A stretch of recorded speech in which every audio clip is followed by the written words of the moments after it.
5주년 온라인 고난주간 특별 새벽기도의 셋째 날입니다. 우리가 함께 모여서 우리가 고난주간을 보내지는 못하고 있지만 우리가 어떤 자리에서 어디에 있든지 이 기도의 자리를 또 기억하시고 또 참여하신 우리 성도님들을 환영합니다. 우리가 함께 기도로 또 말씀으로 또 찬양으로 우리가 함께 만들어가는 그러한 고난주간 특별 새벽기도회를 우리가 하고 있는데 이 가운데 하나님의 크신 은혜가 넘칠 줄로 믿습니다. 이제 우리 다 함께 조용한 기도로 묵도하시겠습니다. 기도하겠습니다.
아버지 하나님, 주님의 은혜로 지금까지 우리 삶을 영위해 나가게 하시니 감사합니다.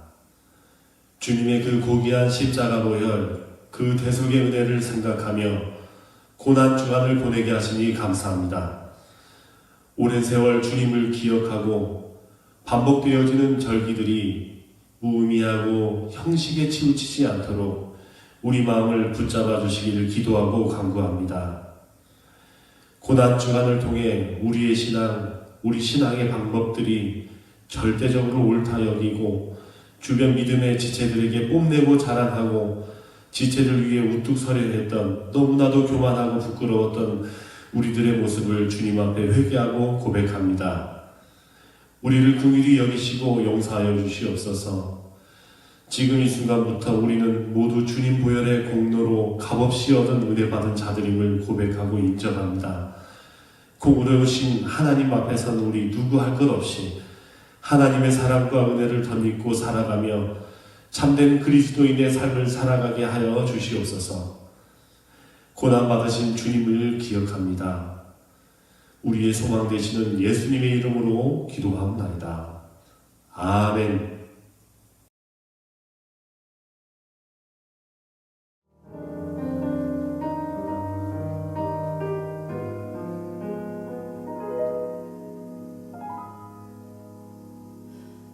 어느 날 내 삶 속에 가시가 돋아났네. 불쑥 내 삶에 찾아온 것이는 나를 찌르고 또 넘어지게 해 완전하고 싶은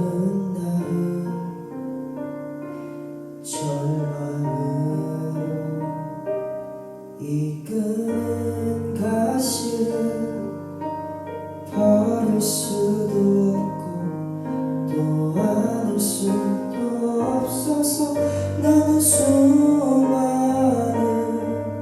밤을 이 고통을 알기 전에로 되돌려 주시기를 눈물로 지새 멋진 가시를 빼주시기를 나를 살려주시기를 가시가 날 이끌고 간 고독한 자리에서 주님과 나만 아는 그 자리에서 비로소 보게 되는 건 내가 시를 통해 나를 붙들고 계신 주님 가시가 날 이끌고 간 은혜의 자리에서 주님과 나만 아는 그 자리에서 비로소 보게 되는 건 내 아픔이 아니 작은 생명을 주신 사랑 비로소 보게 되는 건 내 아픔이 아니 작은 생명을 주신 사랑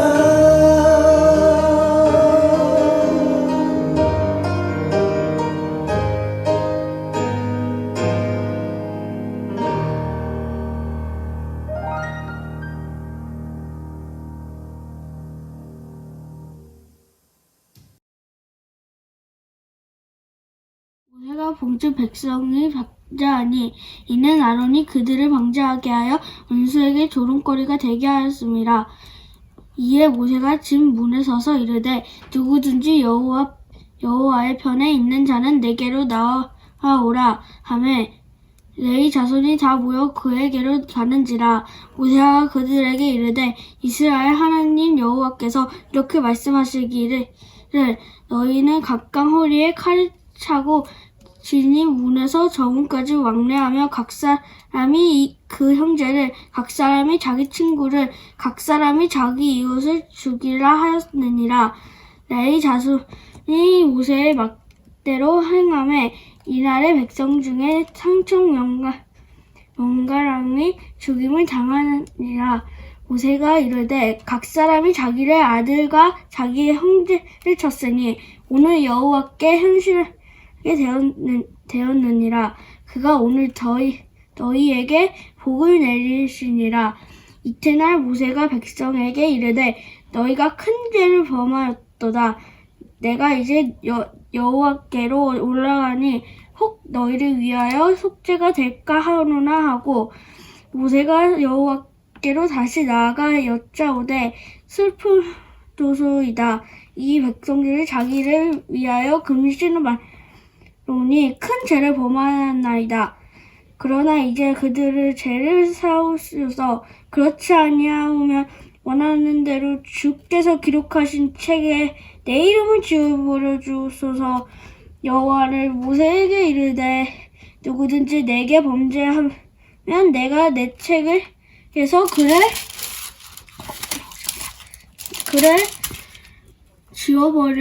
지워버리니라.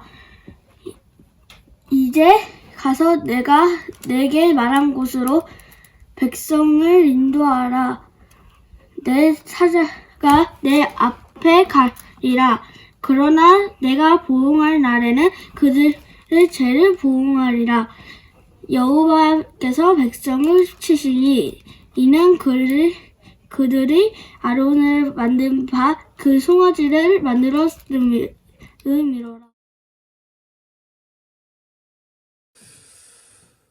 2020년 온라인 고난주간 특별 새벽기도회 우리 모세의 중보기도라고 하는 주제를 가지고 함께 말씀을 나눠보고 있습니다. 우리 오늘 본문의 말씀을 가지고 원수의 조롱거리가 되지 맙시다 라는 주제를 가지고 함께 은혜를 나눠보고자 합니다. 이스라엘 민족이 노예 생활을 하던 그 애굽에서 나와서 가나안 땅으로 가던 길 가운데 가장 잘못된 사건을 들어보려고 한다면 아마 시내산 아래에서 금송아지 우상을 만들고 그 앞에서 제사하고 숭배한 일이었을 것입니다. 원래 이스라엘 백성들이 어떤 백성이었죠? 몇 개월 전만 하더라도 그 애굽에서 노예로 죽어라고 노동만 하던 사람들이었습니다. 그런데 하나님께서 이 모세를 선택하셔서 이스라엘 민족이 그 모세를 따라 광야로 나왔습니다. 왜 나왔습니까? 모세가 우리 조상의 하나님께서 조상들에게 약속해 주신 땅으로 인도해 주겠다라는 그 언약 때문에 그렇죠. 바로 하나님을 예배하는 곳으로 이끌겠다라는 것이죠. 그래서 아브라함과 이삭과 야곱에게 하나님이 맹세하시고 또 주시겠다라고 약속하신 땅, 그 젖과 꿀이 흐르는 그 가나안 땅으로 인도하고 있는 여정 가운데 있었습니다. 아마 그 애굽에서 그냥 여러 가지 기적들을 보였을 때 아마 이 애굽 사람들이 이 모세를 보고서 하나님과 같이 보이지 않았을까. 아마 역시 이스라엘 백성들도 그들의 눈에서 봤을 때 이 모세가 하나님같이 보였을 거예요. 그런데 그런 모세가 산으로 올라간 후에 40일간 내려오지 않고 있었습니다. 이스라엘 백성들은 이제 그 모세가 자기를 이끌던 그 지도자, 그 모세가 눈에 보이지 않자 당황하기 시작했어요. 그래서 눈에 보이는 신을 만들어 달라고 요구를 합니다. 백성들은 모세가 없어졌다고 하면 눈에 보이는 신, 그리고 만질 수 있는 신, 지금 내가 볼 수 있는 그 신, 자기들과 함께 있는 그 신상이 있어야만 내가 안심할 수 있고 또 신의 존재를 느낄 수 있고 믿을 수 있다라고 이야기하는 거예요. 성경에는 아마 자세히 나와 있지는 않지만 아마 이 백성이 그 모세가 없는 가운데는 이제 아론이 지도자가 되었잖아요. 그러니까 아론에게 가가지고 끊임없이 그 신, 보이는 신을 만들어달라. 끊임없이 요구하지 않았을까. 원래 인간들이라는 것이 그런 거 아니겠습니까? 무언가 자꾸 의지할 것을 찾으려고 하고 무언가 눈에 보이는 무언가를 자꾸 보여달라라고 요구하는 것이 우리 인간들의 본성의 마음일 텐데. 그래서 아론이 어떻게 합니까? 너희의 아내와 자녀의 귀에서 금고리를 떼어서 내게로 가져오라. 모든 백성이 그들의 귀에서 금고리를 빼어 아론에게 가져왔습니다. 가만히 보면 아론은 참 우유부단한 사람인 것 같아요. 결단성이 없는 사람인 것 같아요. 하나님의 사람으로 해야 되는 일이 있고 하지 말아야 되는 일이 있음에도 불구하고 안 되는 것은 안 된다라고 분명하게 얘기해야지. 금송아지 우상을 만드는 일이 하나님을 대적하는 일이고 하나님이 기뻐하시지 않는 일이라는 것을 알았음에도 불구하고 결국 이 백성들의 요구에 이 금송아지를 만들게 되죠. 가만히 보면 한 사람의 어떤 지도자의 잘못된 행동으로 인해서 이 백성들에게 엄청난 화와 엄청난 피해가 온다라는 사실을 오늘 이 말씀을 통해서 깨닫게 됩니다. 이 우상숭배의 사건을 하나님으로부터 전해 듣고 산에서 내려오던 이 모세가 그 우상숭배하는 그 이스라엘 백성들의 모습을 보고 하나님께서 친히 주시고 만들어 새겨주신 그 십계명 그 두 돌판을 던져서 깨트려 버립니다. 그리고 그들이 만들었던 그 우상을 부수고 불살라서 그 금덩어리를 어떻게 해요? 가루로 만들어서 물에 타서 백성들한테 마시게 했습니다. 이것이 바로 회개의 물이었고 또 회개의 사건이었죠. 바로 어저께 말씀을 나눴던 이야기입니다. 그런데 이것으로 사건이 마무리되는 것이 아니에요. 분명히 죄에 대한 책임이 있다는 것입니다. 어떤 책임일까요? 오늘 모세가 아론에게 책망하면서 이렇게 묻습니다. 32장 21절서부터 24절까지의 말씀을 봅시다. 출애굽기 32장 21절서부터 24절까지의 말씀입니다. 모세가 아론에게 이르되 이 백성이 당신에게 어떻게 하였기에 당신이 그들을 큰 죄에 빠지게 하였느냐. 아론이 이르되 내 주여 노하지 마소서. 이 백성의 악함을 당신이 아나이다. 그들이 내게 말하기를 우리를 위하여 우리를 인도할 신을 만들라. 이 모세 곧 우리를 애굽 땅에서 인도하여 낸 사람이 어찌 되었는지 알 수 없노라 하기에 내가 그들에게 이르기를 금이 있는 자는 빼내라 한즉 그들이 그것을 내게로 가져왔기로 내가 불에 던졌더니 이 송아지가 나왔나이다.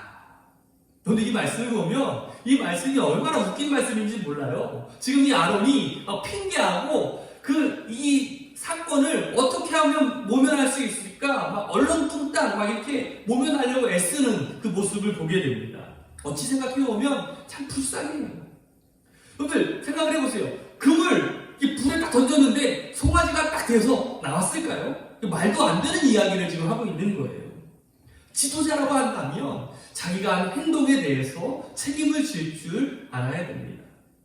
출애굽기 32장의 이 아론의 모습을 보면 범죄한 타락한 인간들의 전형적인 모습을 우리가 보게 되는데, 여러분들 창세기에 보면 그 최초의 범죄자, 여러분들 아담과 하와를 여러분들 기억하실 거예요. 그 아담과 하와가 하나님이 먹지 말라고 하는 그 선악과를 따먹었을 때, 이제 하나님의 낯을 피하고 나무 사이로 숨었을 때에 하나님 앞에 불려 나와서 이렇게 아담이 얘기를 합니다. 바로 당신이 만든 그 여자가 나를 꾀었습니다.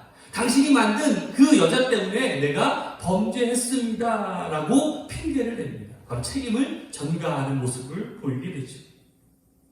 지도자라면 그 책임을 내가 질 줄 알아야 되는데 오히려 백성들에게 돌리고 있어요. 이 백성의 악함을 보십시오. 당신이 더 그것을 잘 알고 있지 않습니까? 바로 이 아론의 모습을 보면서 제가 굉장히 큰 실망을 하게 되는데, 그리고 모세에게 오히려 화내지 마십시오. 내 주여 노하지 마세요. 아우님은 우리의 지도자입니다. 나에게 이렇게 화를 내지 마십시오. 이건 내 책임이 아니라 당신이 빨리 내려오지 못한 바로 당신의 책임입니다. 라고 오히려 모세에게 그 책임을 돌리고 있는 것을 보게 돼요. 오늘 25절에서부터 28절까지의 말씀을 보면 모세가 본즉 백성이 방자하니 이는 아론이 그들을 방자하게 하여 원수에게 조롱거리가 되게 하였습니다. 이에 모세가 진문에 서서 이르되 누구든지 여호와의 편에 있는 자는 내게로 나아오라 하매 레위 자손이 다 모여 그에게로 가는지라. 모세가 그들에게 이르되 이스라엘의 하나님 여호와께서 이렇게 말씀하시기를 너희는 각각 허리에 칼을 차고 이문에서 저문까지 왕래하며 각 사람이 그 형제를, 각 사람이 자기의 친구를, 각 사람이 자기의 이웃을 죽이라 하셨느니라. 레위 자손이 모세의 말대로 행하매 이날의 백성 중에 3,000명 가량이 죽임을 당하니라. 무슨 말씀입니까? 우리가 죄에 대해서 무감각했을 때, 아무것도 아닌 것으로 여겼을 때에, 성경을 거스리고 하나님을 모욕하는 죄를 짓게 되었을 때에 결국 심판이 임하게 된다는 것이에요. 결국 이 일로 인해서 원수에게 조롱거리가 되었어요. 결국 이 죄로 인해서 이스라엘 백성들 중에 3,000명이나 죽게 되었습니다. 여기에 중요한 단어가 하나가 있습니다. 그런데 26절 말씀에 보면 여호와의 편에 있는 자, 바로 하나님의 편에 있는 자라고 하는 단어죠. 이러한 범죄 가운데, 타락한 삶 가운데에서 하나님의 말씀을 지키고 여호와의 편에 선 자들이 있었다는 사실이에요. 저는 바로 우리가 그러한 자가 되어야 된다고 저는 믿습니다. 남들도 그러니까 이런 어려운 때는 다 그런 거 아닙니까? 다 그렇게 하는 거죠? 아닙니다. 하나님의 편에 있는 자들은 다를 수 있고, 아니, 달라야 됩니다. 우리의 모습 때문에 하나님께서 조롱받으시면 안 돼요. 하나님이 비웃음당하시는 일이 있어서는 안 되는 거예요. 결국 이러한 참사가 있은 뒤에 모세가 하나님께 다시금 엎드립니다. 이것이 두 번째 모세의 중보기도라고 할 수가 있어요. 우리 31절과 32절 말씀을 봅시다. 모세가 여호와께로 다시 나아가 여짜오되 슬프도소이다. 이 백성이 자기들을 위하여 금신을 만들어 싸우니 큰 죄를 범하였나이다. 그러나 이제 그들의 죄를 사하시옵소서. 그렇지 아니하시면 원컨대 주께서 기록하신 책에서 내 이름을 지워버려 주옵소서. 모세가 하나님께 이스라엘 백성들을 버리시면 자기도 하나님의 그 생명책에서 지워달라고 그렇게 간구를 하는 그 모습이죠. 어떻게 보면 이 아론의 모습과 얼마나 다른 모습입니까? 지도자는요, 이런 책임을 질 줄 아는 사람이어야 됩니다. 그리스도인은요, 바로 이러한 모습을 가진 자라고 할 수가 있어요. 사랑하는 우리 새로운교회 성도 여러분, 하나님은 우리에게 회개의 기도를 주십니다. 사실 우리가 하나님 앞에 죄를 자백한다고 하여도 하나님이 먼저 우리의 그 죄의 실상을 누구보다도 잘 알고 계셔요. 사실 우리보다 더 잘 알고 계시는 하나님께 우리가 그냥 대충 말씀드리는 것밖에 되지 않죠. 그럼에도 불구하고 하나님께 우리가 기도를 한다는 것은 우리 안에 하나님이 기뻐하시는 그 변화가 일어나고 있다는 거예요. 그냥 내가 가만히 있다가 하나님께 알려주는 그런 수동적인 자세에서 우리가 하나님 앞에 기도하는 그 순간에 능동적인 자세로 우리 스스로를 하나님께 보이면서 하나님 앞에 나아가는, 그리고 전능하신 하나님 앞에 나의 모든 것들을 내려놓는 그러한 의미가 있는 거예요. 그래서 이 기도라는 것이 우리 자신이 어떤 인격적인 관계를 가지고 하나님과 또 위대하신 하나님을 만나고 또 그 위대하신 하나님을 통해서 내 성품이 바뀌어가고 성숙해져가고 변화된다는 것을 의미하는 거예요. 우리가 하나님을 아버지라고 부르는 중에 우리는 하나님의 자녀, 하나님의 아들, 하나님의 딸이 됩니다. 하나님 앞에서 우리는 높은 인격체가 되어가는 것이죠. 사실 우리는 보잘것없는 존재지만 그 하나님 아버지, 우리 구주 예수님, 그리고 성령님의 감동하심으로 인해서 우리는 하나님이 지으신 존재로, 가장 고상한 인격을 가진 존재로 하나님의 형상을 닮은 작품으로 우리가 바뀌어가게 되는 거예요. 우리의 기도가 유치하다고 할지라도 하나님은 우리를 유치하게 내버려 두지 않습니다. 하나님은 우리의 있는 그들의 모습도 사랑하시지만 우리를 그냥 현재의 모습으로, 과거의 모습으로 내버려 두지 않고 우리가 기도하는 그 시간에 성숙한 존재가 되게 하신다는 거예요. 바로 우리가 누구에게 기도하고 누구를 만나느냐에 따라서 우리의 인격이 달라질 수 있다는 것이죠. 오늘 우리의 기도가 우리의 성숙함을 만들어냅니다. 오늘 우리의 기도가 모세의 기도를 닮아갈 수 있는 기도가 되었으면 좋겠어요. 나로 인해서 많은 사람들이 유익을 얻는 존재가 되었으면 좋겠습니다. 여러분들, 덕분에라는 말이 있죠. 저는 이 덕분에가 우리의 신앙생활에 가장 중요한 그러한 단어가 되었으면 좋겠어요. 무슨 말이냐면 내 덕분에 우리 자녀가 하나님의 은혜를 입었습니다. 내 덕분에 우리 남편이, 우리 아내가 하나님의 사랑을 입었습니다. 내 덕분에 우리 직장이 하나님의 은혜를 입었습니다. 내 덕분에 우리나라가 잘 되는 축복을 얻게 되었습니다. 오늘 우리의 기도가 모세의 기도를 닮아가서 하나님을 이 세상의 조롱거리가 되게 하지 않고 오히려 하나님께 영광이 되는 그러한 삶이 되는 우리 새로운교회 성도들이 되시기를 주님의 이름으로 축복합니다. 기도하겠습니다.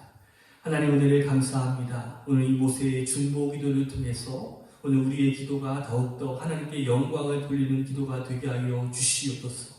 우리가 그리스도인으로 한 사람 한 사람 책임 있는 자세를 가지고 이 세상에 덕을 끼치며 살아가게 하여 주시고, 우리의 기도로 하나님 우리의 인격이 더욱더 변화되고 성숙해져가는 우리 새로운교회 성도들 되게 하여 주시옵소서. 내 덕분에 주변에 있는 사람들이 잘 되고, 내 덕분에 우리 가정과 우리 교회와 우리 직장이 복받는 귀한 기도의 사람이 되게 하여 주시옵소서. 이제는 우리 주 예수 그리스도의 은혜와 하나님 아버지의 사랑하심과 성령님의 내주 교통하심이 이 시간 모세의 기도를 배우고 또 모세를 닮고자 결단하는 우리 새로운교회 성도들과 가정과 일터 위에 이제로부터 영원까지 함께 하시기를 간절히 축원하옵나이다. 아멘.